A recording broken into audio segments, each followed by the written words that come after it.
কেমন আছেন সবাই? গুগল ক্রোমে সার্চ করলে কিন্তু এইভাবে সার্চ স্টোরিটা সেভ হয়ে থাকে, কিন্তু আপনি একটা সেটিং অফ করলে এইভাবে সেভ হয়ে থাকবে না, অটো ডিলিট হয়ে যাবে। কিভাবে করবেন আজকের দেখাবো। চ্যানেলে নতুন হলে সাবস্ক্রাইব করবেন এবং বেল বাটন বাজাবেন, আর ফেসবুক হলে ফলো এবং শেয়ার করবেন প্লিজ। ফার্স্ট আপনি ক্রোমে আসবেন, তারপর এখানে সার্চ বারে ক্লিক করবেন। এইখানে আপনি যেটা খুশি লিখতে পারেন। এখানে আমি ক্রোম লিখলাম, এইখানে আমি ক্রোম লিখে সার্চ করলাম। সার্চ করার পরে এই প্রোফাইল মতো অপশানে আপনি ক্লিক করবেন। তারপর আপনি ম্যানেজ ইওর গুগল অ্যাকাউন্টে ক্লিক করবেন। সেম এই ইন্টারফেসটা শো হওয়ার পরে এখানে আপনি ডাটা অ্যান্ড প্রাইভেসিতে ক্লিক করবেন। তারপর একটু নিচের দিকে আসবেন, তারপর এখানে ওয়েব অ্যান্ড অ্যাপ অ্যাক্টিভিটিতে ক্লিক করবেন। তারপরে একটু নিচের দিকে আসবেন, এইখানে এই সাইডে অন লেখা আছে, এই সাইডে অফ লেখা আছে।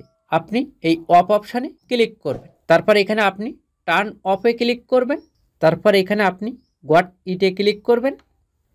সেমভাবে এখানে গট ইটে ক্লিক করবেন।